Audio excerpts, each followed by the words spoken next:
देखिए 27 के बी प्रश्न पर ध्यान दीजिए। 27 के बी में है, 27 के ए भी है सेम, सी भी है सेम। 27 का ए बी सी सेम है, तो हम बी बता रहे हैं आप लोगों को। ए और सी आप लोग खुद बना लीजिएगा, ठीक है। सवाल में है गुप्त ख्याति से संबंधित बात। गुप्त ख्याति मतलब इस गुप्त ख्याति को कैसे निकालना है। ख्याति निकालने के हम लोग गुडविल चैप्टर में 3-4 विधि पढ़े थे। Average profit method, super profit method, capitalisation method पढ़े थे ना। और इसमें भी आपको ख्याति निकालना है हिडन गुडविल, कि आपको जो ना तो एवरेज प्रॉफिट का चर्चा है इसमें, ना सुपर प्रॉफिट, ना कैपिटलाइजेशन मेथड, लेकिन फिर भी आपको गुडविल निकालना है, और वो भी गुप्त ख्याति। आपको कैसे खोज के निकालना है ये समझिए बात को। इसमें एक्स और वाई 16,000-12,000 रुपया पूंजी के साथ साझेदार हैं। उन लोगों ने फर्म के लाभ में 1/4 हिस्से के साथ जड़ को प्रवेश कराता है। यानी 1/4 हिस्से का मतलब हुआ कि लाभ में 1/4 हिस्सा मिलेगा जड़ को, और वो उसको व्यवसाय में शामिल करता है और पूंजी के रूप में 16,000 लाता है। बात पर ध्यान दीजिए, लाभ में 1/4 हिस्सा मिलेगा, लेकिन वो पूंजी के लिए 16,000 ला रहा है। तो यहाँ जड़ ये बात देखेगा ना कि हमको लाभ में 1/4 मिल रहा है, मतलब चौथा हिस्सा मिल रहा है, और हम उसके लिए 16,000 पूंजी लेके जा रहे हैं। तो व्यवसाय में इसका मतलब हमको जो लाभ होता है उसका चौथा, मतलब क्या कहते हैं, चरगुना लाभ होता होगा व्यवसाय में। 1/4 का मतलब 25 पैसा हमको मिलता है, तो व्यवसाय में 1 रुपया लाभ हो रहा है ना, मतलब हमको 4 आना मिल रहा है। तो व्यवसाय में 1 रुपया लाभ होगा तब ना 1/4 4 आना हमको मिलेगा, 25 पैसा हमको मिलेगा। तो यानी हमको 25 पैसा मिलता है तो व्यवसाय में 1 रुपया लाभ होता है, यानी 100 पैसा लाभ होता है, 4 गुना। तो हम 16,000 पूंजी लेके जा रहे हैं, तो व्यवसाय में हमारा 4 गुना पूंजी भी तो होना चाहिए। हम 1/4 हिस्सा के लिए 16,000 ला रहे हैं, तो हमारे व्यवसाय में 16 चौके 64,000 पूंजी होना चाहिए ना। लेकिन अगर 64,000 पूंजी नहीं हुआ, इसका मतलब हमसे एक्स्ट्रा लिया जा रहा है, और जितना एक्स्ट्रा लिया जा रहा है जिस आधार पर, उतना रुपया व्यवसाय का क्या हो जाएगा, गुडविल हो जाएगा। तो इस प्रश्न को देखिए बनाएंगे कैसे, गौर से समझिए। ये एक तरह से वीवीआई टाइप के प्रश्न है। अब यहाँ यह लिखेंगे हम लोग सबसे पहले, RS 16,000 brought by Z as capital for 1/4 share in profit। 1/4 share in profit। 1/4 share मतलब 1/4 हिस्सा के लिए पूंजी के रूप में 16,000 जेड के द्वारा लाया जाता है। समझ आया बात? इसीलिए यहाँ ये लिखेंगे हम लोग कि total capital of the firm, total capital of the firm, यानी फर्म का कुल पूंजी कितना होना चाहिए। तो 16,000 गुने 4 गुना कर दिए तो 64,000 होना चाहिए ना। व्यवसाय का कुल पूंजी कितना होना चाहिए, 64,000 होना चाहिए। क्यों? तो फर्म का पूंजी 64,000 होगा, तब ना 1/4 हिस्सा बराबर 16,000 हम लेके जा रहे हैं। जेड ये सोचेगा ना कि नहीं सोचेगा। तो इसका मतलब 16,000 लेके जा रहे हैं, हमको 1/4 हिस्सा मिलता है, तो फर्म का कुल पूंजी 64,000 होना चाहिए। लेकिन अब देखते हैं, देखिए कितना होता है। Now total capital of all partner, मतलब टोटल साझेदार जो है कौन कौन, एक्स, वाई और जेड, तीनों मिलाकर हुआ ना टोटल। तो अब तीनों का पूंजी कितना कितना है वो देखिए। तो एगो का 16,000 है, एक्स का 16,000, वाई का 12,000 और जेड जो लेके आ रहा है 16,000।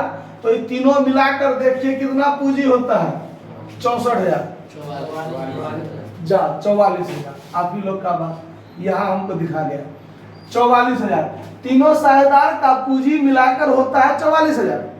लेकिन फर्म का टोटल पूंजी किस आधार पर लिया गया है, 64,000 पर। मतलब एक्स और वाई जेड को कहता है कि हमारा फर्म का पूंजी 64,000 है, तब ना 1/4 हिस्सा के लिए आप 16,000 ला रहे हैं, मतलब आधार ले रहा है 64,000 का, ठीक है। और जबकि वास्तव में तीनों साझेदार का पूंजी मिलाकर कितना होता है? 44,000 होता है। तो इसका मतलब इस दोनों का जो अंतर है वो क्या होगा? गुडविल का होगा। दोनों का अंतर क्या होगा? गुडविल का होगा।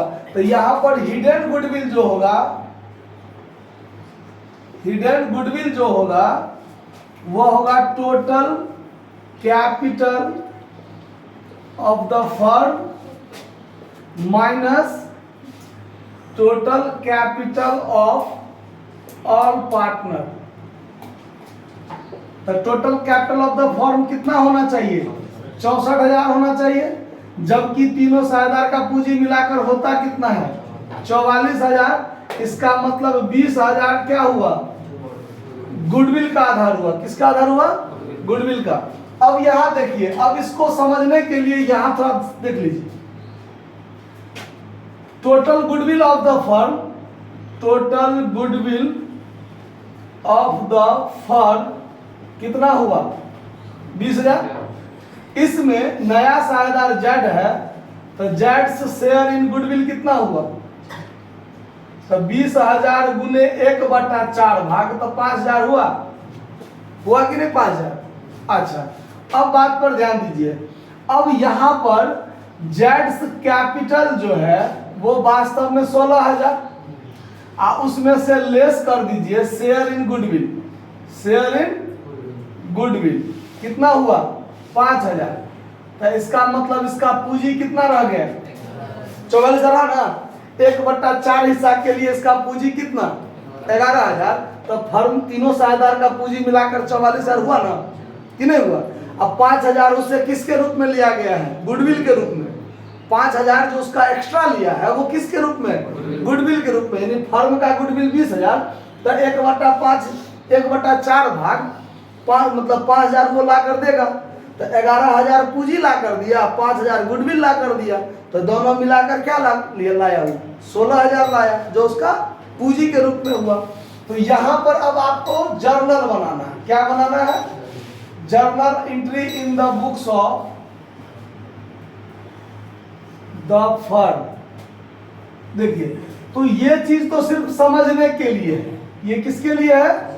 इसको आपको नोट नहीं करना है, ठीक है, क्योंकि वो अलग अलग नहीं ला रहा है इतना गुडविल इतना पूंजी के लिए। वो तो एक ही बार में पूंजी के लिए ला रहा है। कैश अकाउंट DR टू जेड्स कैपिटल अकाउंट, टू जेड्स कैपिटल अकाउंट। कितना रुपया? 16,000।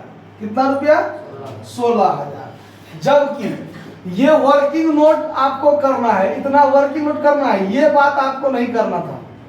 ये वर्किंग नोट आपको करना है, क्योंकि उसके हिस्सा का गुडविल कितना होता है? 5,000 होता है। और ये 5,000 कौन बांटेगा? पुराना साझेदार। किस अनुपात में? त्याग अनुपात में। तो इसका जो पूंजी है 16,000, इसका पूंजी तो 5,000 से घटाएगा ना। तो ये घटाएगा, उसके लिए फिर बनेगा जेड्स कैपिटल अकाउंट DR 5,000, और 2 में X's capital account to Y's capital account. अब इस 5,000 को XY कैसे बांटेगा? त्याग अनुपात में। तो जब नया अनुपात नहीं होता है तब पुराना अनुपात ही क्या होता है? त्याग अनुपात। XY का पुराना अनुपात देखिए क्या है? वो भी नहीं दिया हुआ है। नहीं दिया रहता है अनुपात तो क्या होता है? बराबर बराबर। इसका मतलब त्याग अनुपात बराबर बराबर 2500। समझ में आया बात? कोई दिक्कत नहीं होता है। तो इस चीज को आप यहां पर वर्किंग नोट के रूप में आप दिखा सकते हैं। कैसे दिखाइएगा? देखिए, यहां आप लिखिएगा total goodwill of the firm, total goodwill of the firm 20,000। यहां लिखिएगा जेड्स शेयर इन गुडविल, तो 20,000 गुने 1/4 जो उसका हिस्सा है 5,000। उसके बाद लिखिएगा sacrifice ratio of X and Y बराबर बराबर। तो एक्सेज शेयर कितना? एक्सेज शेयर 5,000 गुने 1/2, और वाइज शेयर 5000 गुने 1/2 2500 2500।